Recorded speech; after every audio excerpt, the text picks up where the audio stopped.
well, absolutely foaming for the second week in a row. Not quite as foaming as last week, but I am not far off that. Right, when I said that, right, let's get this one thing out of the way. I've said yes, I am Parkinson out, and I stand by that. It's not because of the style of football that I am Parkinson out. The end of the Doncaster game, obviously, if anyone doesn't know, it's finished 1-1, but it'll be in the title anyway.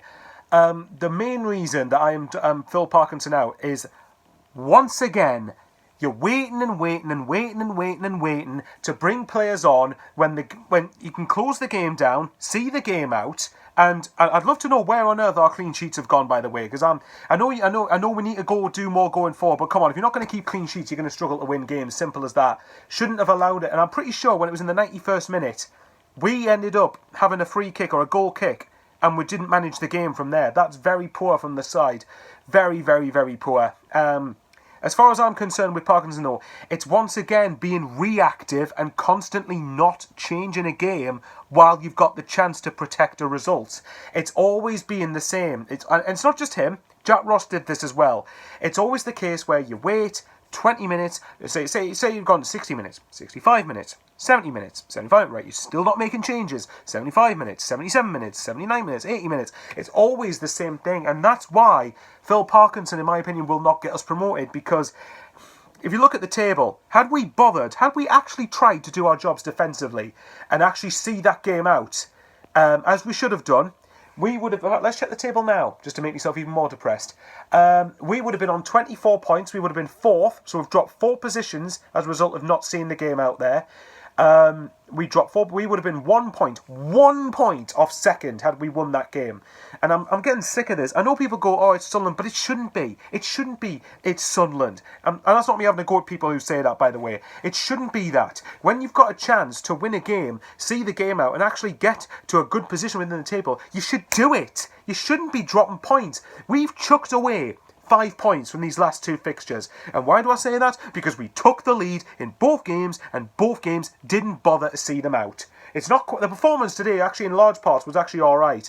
We actually controlled the tempo of the game quite well for the most part, but it's poor management again. And again, Parkinson had 5 subs to make, and he only made 2 of them, which to me is enough to suggest, no, I don't want him here. I don't want Parkinson here. And the naive part of me is that... Oh, it's just such annoyance. The thing is, though, while the ownership's here, Parkinson will not get sacked. He just won't. We're only like 3 points off second, so the ownership will think, right, why is he going to get sacked? And even if this Louis Dreyfus and Satori Takeover Consortium does come through and take the club over, apparently, according to Scott Wilson from the Northern Echo, Parkinson's set to remain in his position. For me, it's not a lost cause. That's for Parkinson. That's the bizarre thing. It isn't a lost cause. He could turn this around if he showed more tactical adaptability. There's 2 fancy words for you. If he actually showed some proactiveness, if that's even a word, in games, then fine. I've got no problem with him as long as he shows that he's wanting to change things earlier. Because like you could see, going into the last 10 minutes, Doncaster were coming at us over and over again without threatening us too much.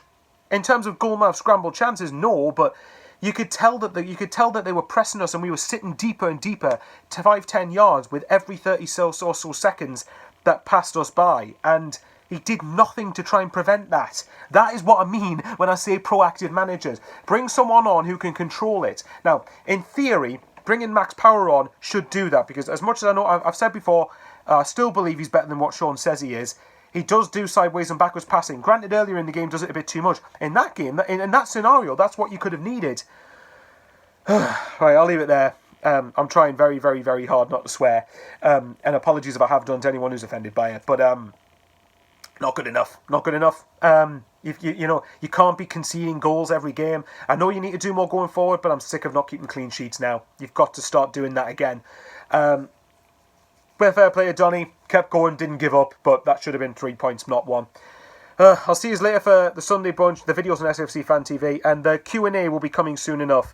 If you like the video, drop a like, subscribe, means the world to us, and I'll catch you all later. Love you all.